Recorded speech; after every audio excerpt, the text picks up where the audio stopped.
नमस्कार, राम राम। कैसे हो आप सब लोग? बढ़िया, आनंद में। तो बूस्टर एकेडमी और टॉपर्स का नाता जो है वो पुराना ही है वैसे। अगर हम एकेडमी स्टार्ट होने के बाद बात करें तो सबसे पहला रिजल्ट हमारा ईयूआरओ का आया, फिर आरएस का आया और अब पटवार का रिजल्ट आया है। और आज आशीष जी आए हुए हैं तो पूरी चर्चा करते हैं। आशीष बिश्नोई रैंक 5 है पटवार की भर्ती में और नोखा के रहने वाले हैं। तो पहले तो आपको बहुत बहुत बधाई हो, थैंक यू सर। है ना, बहुत बहुत शुभकामनाएं। और ये जर्नी जो स्टार्ट हुई है सिलेक्शन के साथ, ये आगे तक जानी चाहिए, जो मुख्य उद्देश्य आपने बना रखा है। और मैं आशा करता हूँ कि आशीष की यही रैंक आगे जाके ईयूआरओ आरएस जो भी ये टारगेट डिसाइड करे उसमें भी आए। पर इस रैंक के बारे में रिजल्ट खुद ने देखा होगा तो क्या खुद ने देखा, दोस्त ने देखा, कैसे? खुद नहीं देखा था, बट खुद से जब एक तो था, हाँ। वो मेरी मम्मी का जो इम्प्रेशन था वो बहुत ज़्यादा बेस्ट था, क्योंकि मतलब था, मैं और खुद डिस्क्राइब नहीं कर पा रहा हूँ उसे कि हाँ, तो उन्होंने 5वीं रैंक आई तो एक बार आपको ऐसे विश्वास था कि 5वीं रैंक तक पहुंचेंगे? एग्ज़ाम से पहले तो मैं नहीं कह सकता, बट जब मैं एग्ज़ाम दे के आया था ना, हाँ, तो उस टाइम मेरा इतना था कि टॉप 20 या टॉप 30 के अंदर अंदर मैं रह जाऊँगा। रह जाऊंगा। हाँ, अच्छे जब नंबर बन रहे थे। अच्छे नंबर बन रहे थे तो एग्ज़ाम देने के बाद में मेरा फुल कॉन्फिडेंस था कि मैं ओके। इससे नीचे नहीं जाऊँगा। आशीष, आपकी तैयारी की शुरुआत जो है वो जैसे आपने बताया डिफेंस से आपने स्टार्ट किया था डिफेंस दौड़, से तो स्टार्ट। जरूर बच्चों को आप बताओ। मैं 12th करते ही सबसे पहले उस टाइम पे डिफेंस का जो था वो बहुत ज़्यादा क्रेज़ था, ये कुचामन साइड के तो बहुत ज़्यादा क्रेज़ था। हाँ। और मेरी कास्ट में तो ये आर्मी का बहुत ज़्यादा ही क्रेज़ था, तो सबसे पहले ही कहा कि अपने बच्चे को वहीं भेजना है। हम्म। तो वहीं भेजना, तो गए वहाँ पे, और वो जमा नहीं। हाँ। 2 3 4 जितने भी क्लासमेट थे दोस्त सब वहीं गए, किसी को ऐसे था कि जमा ही नहीं, कि यार ये तो नहीं होना अपने नहीं से, होना। कैसे भी करके नहीं होना है, रहना है ऐसे थोड़ा बेटर हो लाइफ। हाँ। तो हम वहाँ गए, एक बार तो बाहर निकल गए कि यहाँ नहीं रहना। फिर घर वालों ने समझाया कि चलो आप एग्ज़ाम दो हाँ। और जितना रह सके उतना रहो। तो हम्म। 1 साल वहाँ पे की तैयारी प्रिपरेशन की है। की। यहाँ हाँ। वहाँ पे एयरफोर्स की थी, थोड़ा इंग्लिश थोड़ा मैथ हो गया था। उसके बाद में कह दिया सीधे कि मुझसे ये नहीं होना है। नहीं हो पा रहा। तो उन्होंने कहा कि चल तुझे क्या करना है, तो एसएससी की तैयारी की, ऑनलाइन घर पे की, ऑनलाइन ही की। मैथ्स और इंग्लिश उस टाइम से ऐसा था कि बेस्ट हो गई थी, जितना मुझसे किया जा सकता है एसएससी से बेस्ट हो गई। पहला एग्जाम मैंने दिया था वीडियो का, उस टाइम में मेरी ग्रेजुएशन हुई थी वीडियो 2022 में, और उसी टाइम में मैंने पहला एग्जाम दिया था। तो ओके। एक पार्ट था वीडियो में 30 नंबर का, इकोनॉमिक्स वाला। हाँ। वो लगभग जिससे भी पूछो उनका यही था कि कहाँ से पढ़े, कहाँ से पढ़े। तो यूट्यूब खोला, और हम्म। है एल्गोरिदम ही ऐसा है कि सबसे पहले आपको ही देखा वहाँ पे। और वो जो क्लास थी, वो उसका वो चैप्टर था ना, मुझे ऐसा लगता है कि किसी और ने पढ़ा ही नहीं होगा उस टाइम पे वो वाला हाँ, उस पार्ट। समय वीडियो का जो प्री और मेंस दोनों हुए थे हाँ तो उस समय वो पहली बार ही जुड़ा था। और उससे पहले आरएस के अंदर ही कृषि एवं आर्थिक संसाधन आया हाँ, करते थे। हाँ, ये वीडियो में या पहली वीडियो बार। के अलावा कोई और और एग्जाम भी में एग्जाम में ऐसा भी था इतना। नहीं। हाँ। तो सब बच्चे उधर से ऐसे कंफ्यूज थे कि ये कहाँ कहाँ पर? से किया जाए, कहाँ से किया जाए। तो देखा, और तब आप एक अलग प्लेटफॉर्म पे थे तो हाँ, वहाँ से अनअकैडमी देखा। में पढ़ा हाँ, था तो समय। तो वो बुक भी थी आपकी, और वो बुक मतलब मुझे ऐसा लगता है कि वीडियो में फाइनल तो मेरा नहीं हुआ, हाँ। बट वो बुक रीजन है कि मेरा 2 गुना में भी हुआ तो हुआ। कहाँ तक पहुंचे आप? कितने पॉइंट 60 से रह गए पॉइंट थे? 60 से मैं रह गया था, और रेटिंग एक बार काफी टाबरों बैड। को आप जब जरूर कैमरे की तरफ देख के जो जरूर बताओ कि एक एग्जाम के अंदर रहने से फर्क नहीं पड़ता, उस एग्जाम से आप एग्जाम को compete करने की स्ट्रेटजी सीख के आते हैं, रिवीजन करके आते हैं। जो सब्जेक्ट आप पढ़ते हैं वो आगे जाके अगले सिलेक्शन का आधार बनते हैं। यस सर, इसमें मैं बिलीव करता हूँ। वो मेरा राजस्थान का पहला ही एग्जाम था, हाँ। तो मुझे ऐसा लग गया था कि राजस्थान में अपन इजीली कर सकते हैं। हम्म। एक घर के पास जॉब होगी, बेटर जॉब होगी, और इजीली यहाँ पे कर सकते हैं। चाहे एक बार नहीं हुआ, उस टाइम छोटी एज थी तो हम्म। ज़्यादा इश्यू था नहीं, तो वो कर लिया था। आशीष को देख के मुझे लगता है कि आशीष ने जीवन भर ऑनलाइन ही पढ़ा है। ऑफलाइन तो आशीष जो है वो जयपुर, मतलब आज तो चलो मिलने आए हैं, पधारे हैं, लेकिन ऑफलाइन कभी कभी एक्सपीरियंस रहा नहीं। कोई एक्सपीरियंस नहीं रहा। तो मतलब 5वीं रैंक है, आगे ईयू को टारगेट और आरएस को टारगेट आप कर रहे हैं और अच्छी मेहनत अपने को करनी है। तो क्या ऑनलाइन जो आज एक मुहिम हमने स्टार्ट की है जिसमें ईयू में आपने रिजल्ट देखे, बूस्टर के चारों तरफ चर्चा थी, चारों तरह। आरएस के अंदर रिजल्ट देखे, अब आप पटवारी का एग्जाम है, तो ऑनलाइन से ये रिजल्ट आ रहे हैं। तो ये आगे जाके इस रिजल्ट और ऑनलाइन में फायदा है कि बच्चा घर बैठे पढ़ सकता है, घर बैठे पढ़ सकता है। मुझे लगता है कि जितना टाइम ऑनलाइन के कारण बचा है ना, उतना ऑफलाइन में नहीं होता। जैसे मैं मानो कि यहाँ आए, जयपुर आए, खुद का खाना बनाना, कोचिंग आना जाना, ये सब बच जाता है वहाँ पे। आपके अगर अंदर लगन है ना, तो ये ऑनलाइन ऑफलाइन से, तो मैं ऑनलाइन को हमेशा बेटर प्रेफर करूंगा। ऑनलाइन ही हमेशा बेस्ट रहता है, और इंसान को जब जो टॉपिक था वो मिल गया आज के टाइम 2x करके देखते थे कोई वीडियो? सारे 2x पे चले मेरे। मैं फास्ट पढ़ाना चालू करूँ थोड़ा? हाँ, ये तो मैं नहीं कह सकता, पर मेरी आदत है कि मैं 2x पे देखा 2x करके देते हैं। 2 तक ही ठीक है, 2.5 तो नहीं? नहीं 2 ठीक है। 2 2 में फिर हाँ, 2.5 के अंदर तो 2 फिर में फिर रिवीजन वाले टाइम में तो उसको भी थोड़ा स्लो करना पड़ता है। आप वापस रिवीजन करवाते हो तो उसको थोड़ा स्लो करना पड़ता है। रिवीजन वाले टाइम तो मैं भी 2x में हो जाता हूँ कभी। हाँ, मैं खुद भी मतलब जो है वो कभी कभी मेरे वीडियोस पुराने जब देखता हूँ तो मुझे भी ऐसा लगता है कि थोड़ा फास्ट पढ़ाना चाहिए। उससे मतलब आपने बूस्टर को बूस्टर बनने से पहले देखा है, मतलब आप मुझे पहले से जानते हो। पहले से। उसके बाद में आपका हाईकोर्ट एलडीसी में आपकी जॉब लगी, हाँ सर। और फिर रूटीन सेट नहीं हुआ और आपने जॉब छोड़ दी। तो छोड़ दी थी सर। तो ये इतना बड़ा आपने जो है वो डिसीजन लिया, तो इस डिसीजन के बारे में? वो डिसीजन मतलब मैं वहाँ था तो मुझे ऐसा था कि कुछ आगे करना है, और उस जॉब का ऐसा था, मैं मतलब सीधा कह सकता हूँ सर कि या तो ये जॉब करो और दूसरी चीजें भूल जाओ कि आपको जॉब मिल गई है, बेटर आप जो भी करना है वो करो। और अगर कुछ दूसरा करना है तो इस जॉब के साथ पॉसिबल नहीं है। 1% भी कोई चांस नहीं था कि इस जॉब के साथ कोई कुछ पॉसिबल हो सके। तो वो बहुत रेयर लोगों में हो सकता है, पर ऐसा है कि ज्यादा बेहतर नहीं किया जा सकता था। उसके बाद जब हाईकोर्ट एलडीसी की जॉब छोड़ी तो उसके बाद में जनरली एक बहुत बड़ा एक वो टाइम होता है, उस टाइम में लोग आपको कहते भी हैं कि गलत डिसीजन लिया, जॉब छोड़ दी, अब क्या होगा आगे, ये वो। तो उस समय कैसे फेस वो किया? मेरा वर्स्ट टाइम था, मैं ऐसा मान सकता हूँ, क्योंकि जॉब छोड़ दी, आगे कुछ था नहीं कि भाई दूसरी जॉब दे रखी है या एग्जाम दे रखा, कुछ नहीं कर रखा था उस टाइम तक। तो ऐसे घर वालों को बोला, मम्मी को भी बोला, पापा मम्मी कन्विंस हो गए थे? पापा मेरे है नहीं sir, sorry. Sorry. And mummy को बोला तो मुझे ऐसा दिख रहा था कि वो निराश है मेरे इस डिसीजन से। बट सच बताऊं तो उन्होंने मुझे कुछ नहीं कहा, सिर्फ इतना ही कहा कि तू कर लेगा। मैं बोला मैं कर लूंगा, पर ये मुझसे नहीं होगा। और सिर्फ ओके बोला कि ठीक है। तो मैं बोला कहेंगे कहेंगे तो देखा जाएगा। माता जी को भी सलाम है इस चीज के लिए कि इसके आपने लिए मैं बच्चों को जो है वो पढ़ाया लिखाया और उसके साथ साथ काबिल भी बनाया, और इनके हर स्टैंड में आपने जो है वो उतना पूरा का पूरा योगदान भी दिया। आप कन्विंस भी हुए नहीं, अगर जो परिस्थितियां आपने और आशीष ने देखी हैं उन परिस्थितियों में यहाँ तक आशीष को पहुंचाने में आपकी सबसे बड़ी भूमिका है। और उसके साथ साथ आपने ये स्टैंड भी लिया, कोई बात नहीं अगर जॉब छोड़िए, इनके इस डिसीजन पे भी आप साथ रहे, ये भी बहुत बड़ी बात है। तो मेरा आंटी जी को मतलब यहीं से बहुत बहुत प्रणाम। और ये टबर आपका नाम रोशन है ना, कहीं यहाँ तक नहीं छोड़ेगा। मैं आपको ये मतलब सुनिश्चित कर रहा हूँ, मैं अभी मिला आधे घंटे ही हूँ, लेकिन मैं आपको ये सुनिश्चित कर रहा हूँ कि ये आपको अधिकारी बन के जरूर दिखाएगा। तो ये उम्मीद के साथ, तो उसके बाद में एक थोड़ा सा मतलब पढ़ते टाइम पे जहन में तो रहता है कि यार पटवारी की तैयारी कर रहे हैं, एग्जाम दे भी रहे हैं, और उधर अपन जो है वो एलडीसी का ये एग्जाम तो ऐसे ही छोड़ के हैं। उसके बाद ये हुआ कि सर मैंने जूनियर अकाउंटेंट, हाँ, जूनियर अकाउंटेंट क्या? और उसमें फिर वही इश्यू हो गया। मतलब जितना टाइम मैंने दिया था 2-2.5 महीने जितना दिया, जैसे तो बहुत बेस्ट दिया, और 2 गुना में सिलेक्शन हुआ। नंबर भी काफी बढ़िया थे मेरे, 500 2 गुना में सिलेक्शन हो? 2 गुना में सिलेक्शन हो गया। कितना खतरनाक पेपर था वो था, सेकंड पेपर तो बहुत ज्यादा था। तो 2 गुना में हो गया था, 580 नंबर थे, जनरल से ऊपर नंबर थे। तो ऐसा कहा जा सकता है कि मुझे ऐसा लगने लगेगा कि हो जाएगा, और ये जो क्रिटिसिज्म है इसको मैं चुप करवा सकता हूँ। जो भी है कुछ अच्छे के लिए सोचते हैं, लेकिन कहते हैं, वो कहते हैं चाहे अच्छा सोचे चाहे कुछ कैसा भी सोचे।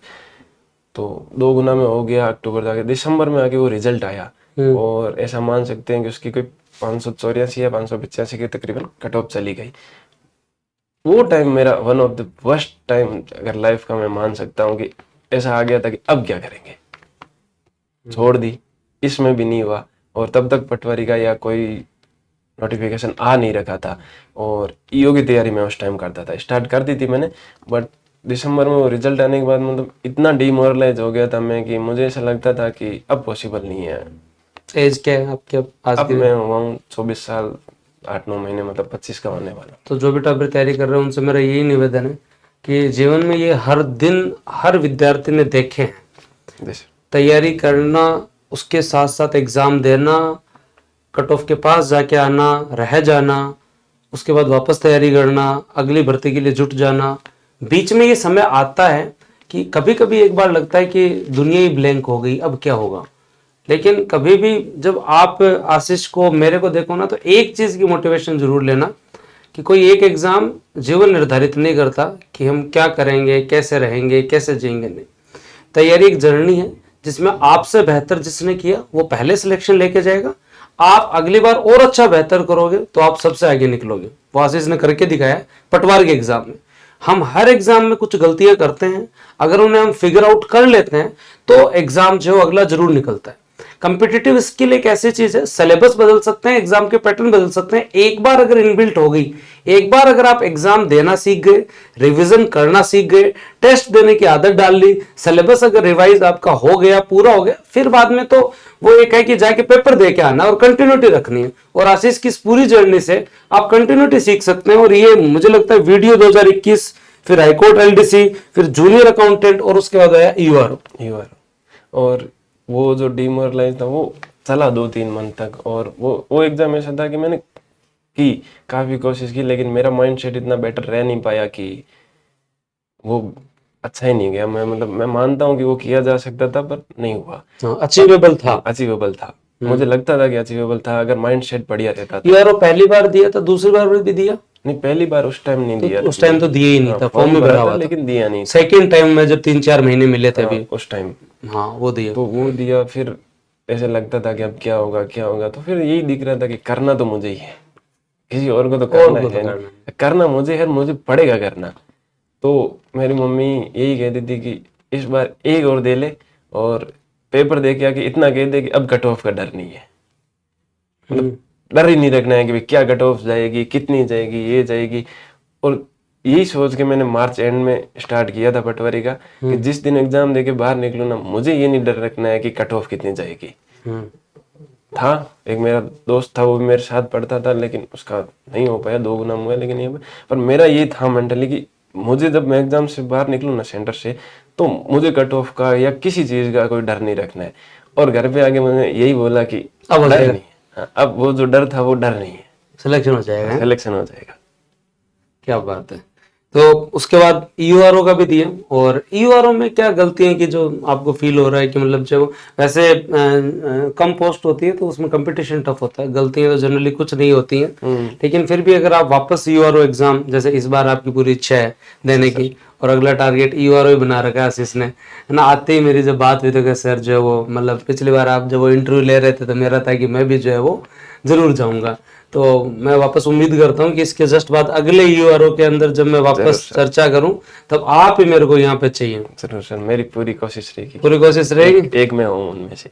हाँ, तो इस बार पटवार के एग्जाम के टाइम आपने अपनी, क्योंकि आपने आरएस प्री मेंस नहीं दिया इस बार, जो ना प्री दिया मैंने, प्री दिया था, मेंस नहीं दिया, प्री क्लियर दिया नहीं। मैं मतलब मेरा इतना माइंडसेट था नहीं कि मुझे देना ही नहीं, मुझे कहीं जाना ही नहीं है। इस बार नौकरी चाहिए, बस नौकरी चाहिए, पहले नौकरी चाहिए। प्री क्लियर होते हुए मैं गया नहीं। मेरे दोस्त थे वो गए थे कि चल चल चल, मैं कुछ भी हो मैं नहीं जाऊंगा। चलो, पटवार की तैयारी के दौरान पेपर थोड़ा इजी भी आया था इस बार, काफी इजी था अब तक। और जीके का जो पोर्शन था वो बहुत ज्यादा इजी था। कितने नंबर बने पटवार में आपके? मेरे रो मार्क्स है वो 270 है, 270, और सेकंड शिफ्ट तो 4 बढ़ के 274 नंबर, 274 नंबर है। तो अगर हम लोग पटवार की तैयारी के दौरान बात करें तो बूस्टर का क्या कोई योगदान रहा आपके तैयारी के दौरान? क्यों पूरी जर्नी में आप बूस्टर से जुड़े हुए हो, ईयूआरओ 2022 से मैं वीडियो लाल वाली बुक के टाइम से हैं? वो बुक तो मुझे अब तक वो मेरे पास होगी, कहीं ना कहीं मिल जाएगी वो बुक, मैंने रखी है उसे। पतली सी बुक, पतली सी बुक थी वो, और मेरे दोस्त से मंगवाई थी। मैंने बोला ये बुक चाहिए मुझे, लेके आ। एग्जाम से 10 दिन पहले, 9 जुलाई का एग्जाम था आपकी, तो 29 जून 28 जून को आई थी। फिर बाद में उदयपुर वाला उस समय जो है वो भी हो चुका था।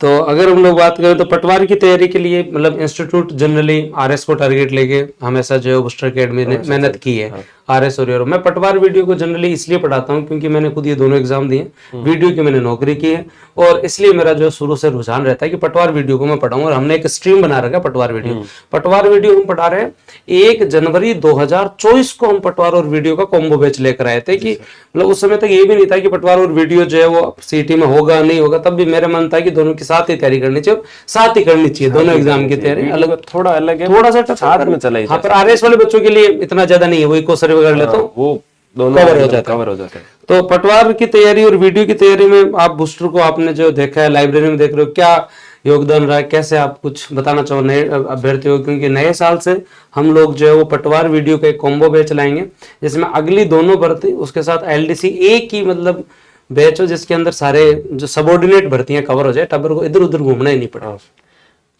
एक चीज है कि सर आज भी अगर अपन देखें तो इको सर्वे और करंट में तो आपकी कोई टक्कर दे नहीं सकता। नहीं वो तो चाहे आप कोई छोटे भाई माने, देखते हो। मैंने तो ऐसा है ना कि भाई पढ़ लिया, फिर भी एक बार है कि करंट क्लास देख लेते हैं, कैसे देख लेते हैं, सीधा कपिल चौधरी सर, मतलब बूस्टर नहीं सर्च तो कपिल चौधरी सर सर्च करके अपने चालू कर दो। चैनल में भी जाना होता है ना, सब्सक्राइब वह नहीं करता, सर्च करके चले जाओ, चालू कर दो, बस चलाओ। चलो। और वो आपके हर बच्चे का यही रहेगा कि यार ये बंदा है ना, ये क्लास में याद करवा देगा। ये क्लास हाँ, ये क्लास में याद है, जितने मैंने देखे हैं, जितने अपने तो मेरे है साथ टाबरों का। अपना तो है। उनका सिर सीधा यही है कि क्लास में अगर कोई चीज याद करनी है ना, चाहे इको सर्वे का हो, चाहे डाटा हो, चाहे करंट हो, तो वो एक ही आदमी है।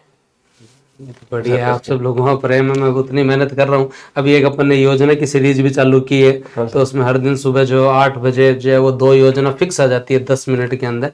एक साथ पढ़ते हैं तो सारी चीजें याद नहीं होती, लेकिन जो है वो हर दिन 2-2 का टारगेट रखें ना तो बेहतर रहता है।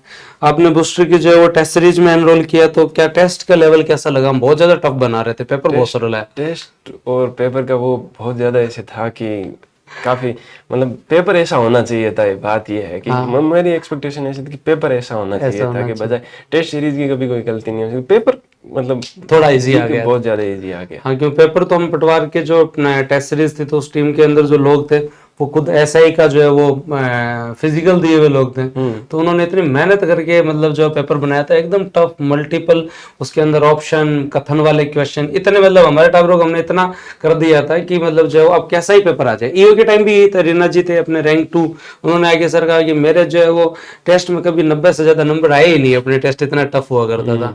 तो चुनौतीपूर्ण पेपर से ये रहता है कि आदमी वो गलतियां नहीं करता, सिली मिस्टेक नहीं करता। टेस्ट की तो देखो सर जरूरत होती ही होती है, चाहे पेपर इजी आए चाहे पेपर हार्ड आए। टेस्ट एक तो है कि वो चीजें याद हो जाती है, जो टेस्ट दिया है ना वो बंदा कभी नहीं भूलता है कि ये चीज कभी ना कभी पढ़ी भी फिर भी भूली जा सकती है, लेकिन टेस्ट दी मुझे नहीं लगता कि वो भूलता है। ऑप्शन देखने के बाद वो याद होगा ही होगा। तो टेस्ट सीरीज की तो मच नीडेड है वो चीज। ओके, तो वैसे मैं जो है वो जल्दी आप लोगों को और भी टॉपर से मिलवाऊंगा, और मैं आशा करता हूं कि जो आशीष जो है वो अगली भर्ती के अंदर यूआरओ में और आरएस में टॉप करे और नाम रोशन करे, माताजी का, पिताजी का, और उसके साथ साथ पूरे परिवार का।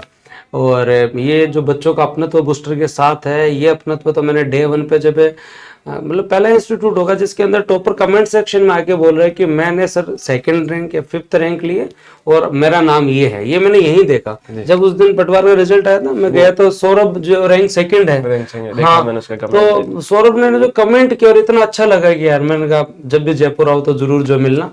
तो अभी सबका डीवी हो गया है ना। कल मेरे को एक मैसेज आया, महिलाएं उनका, तो उनको मैसेज आया कि सर जो मैं डीवी करवाने गई तो वहाँ चारों तरफ बूस्टर की चर्चा थी। वहाँ आपका सबका जो प्रेम है इंस्टीट्यूट के प्रति, और इंस्टीट्यूट भी अपनी पूरी मेहनत जो जी लगा के कर रहा है, और जो भी स्टूडेंट घर बैठे पढ़ना चाहते हैं उनके लिए बेहतरीन विकल्प है। और बस ये है कि आप एग्जाम के पास जाके हमसे पढ़ोगे, इससे अच्छा एग्जाम की शुरुआत में पढ़ लो। शुरुआत में पढ़, अंत में तो पढ़ने पड़े हैं, वो तो अंत के एंड ऑफ द डे एक बार यह आना ही पड़ेगा। लास्ट के अंदर तो चाहे आप आरएस का एग्जाम दे रहे हो, चाहे अभी के आज के दिन में, आगे समय जो भी रहे, आरएस, पीएसआई, ईओआरओ किसी भी एग्जाम आप दे रहे हो, तो लास्ट में तो आप इस इंस्टीट्यूट पे एक बार जरूर पधारोगे, ऑनलाइन आपकी उपस्थिति जरूर दर्ज होगी। शुरुआत आप यहाँ से कर दो तो ट्यूनिंग बैठ जाती है, तो लास्ट में आपको जो है वो मैराथन से ज्यादा बेहतर है कि मंथली क्लास ले ले तो उसका और अच्छा रहता है। करंट अफेयर के टापर ऐसे सोचते हैं बस एक साथ ही करवा दो, एक साथ ही लास्ट के टाइम पे एक बार में करंट हो जाए। पर अब आजकल आरपीएससी का पैटर्न चेंज हो गया, तो थोड़ा सा डिटेल में पढ़ना चाहिए। और आज गांव-गांव तक बूस्टर का स्टूडेंट हैं। मेरे को आज पता है नोखा में, चाहे वो गांव राशीसर हो, चाहे झालावाड़ की बात हो, चाहे जो है वो आपके गडरा रोड की बात हो, चाहे हनुमानगढ़ की बात हो, हर जगह स्टूडेंट पढ़ रहा है, घर बैठे पढ़ रहा है और सिलेक्शन हो रहे हैं। अब इतना कोई आवश्यकता नहीं है कि मतलब आप ऑफलाइन आओगे तभी सिलेक्शन होगा। ऑनलाइन ने बहुत ज्यादा चेंज कर दिया है पढ़ाई को, मुझे ऐसा लगता है। अफोर्डेबल होगी, अफोर्डेबल होगी, हर आदमी पढ़ सकता है। संसाधनों का कोई मतलब अब वो नहीं है कि है नहीं, रिसोर्स नहीं है। रिसोर्स नहीं है, कोई ऐसा नहीं कह सकता कि भाई रिसोर्स की वजह से मैं रह रहा हूँ। और दूसरा ये है कि इंसान को जब जो टॉपिक पढ़ना है वो पढ़ सकता है। उसमें ऑफलाइन में ये है कि ये क्लास जब लगेगी तब लगेगी, हाँ, लेकिन इंसान इधर रहता है ना कि जब चाहे तब पढ़ लिया। यही है। तो आराम से आप जुड़िए। और ये तो आरएस का त्रिरत्न बैच तो हमारा 2nd पेपर का बैच आ रहा है, जिसका अनाउंसमेंट हम आपको कल करेंगे। लेकिन जो भी स्टूडेंट सबऑर्डिनेट भर्ती में पढ़ रहे हैं उनको मैं बता देता हूँ कि हम जनवरी 2026 से एक मतलब प्रॉपर एक ऐसा बैच लेके आएंगे। उसके बाद सबऑर्डिनेट की जो मेजर वैकेंसीज है जिसमें पटवार, वीडियो, एलडीसी, सीईटी, उसमें आपको अदर कोई बैच नहीं लेना पड़ेगा। हर सब्जेक्ट के आपकी जो है वो हर एग्जाम की तैयारी हो जाएगी, तो उसको फिर बाद में घूमने की जरूरत नहीं है। सही है क्या ये प्लान? एकदम सर, बेस्ट है। ठीक है, तो एक बार वापस बहुत बहुत शुभकामनाएं, और अब जो है वो जल्दी मैं मौका आता हूँ तब आता हूँ, मिलते हैं फिर, है ना। तो और आंटी जी को एक बार मेरी तरफ से वापस धन्यवाद, आपने बहुत अच्छा काम किया और आशीष और नाम रोशन करेगा। थैंक यू, जय हिंद, राम राम। सभी बच्चे जिन्होंने आशीष की पूरी जर्नी देखी, आपके एलडीसी के एग्जाम से उसके बाद में जो उन्होंने चाहे ईआरओ, जूनियर अकाउंटेंट और पटवार में जाके 5वीं रैंक प्राप्त किया, तो इस पूरी जर्नी से आप सीख ले सकते हो कि जो ये अंधेरा है ये खत्म जरूर होगा, बस ये रोशनी की एक किरण आने तक का ये इंतजार है, और वो है आपका सिलेक्शन। और उसके लिए मेहनत बहुत है, वो मेहनत आप लोग अगर निरंतरता से करोगे तो सिलेक्शन जरूर होगा। ठीक है भाई, तो धन्यवाद, जय हिंद, राम राम।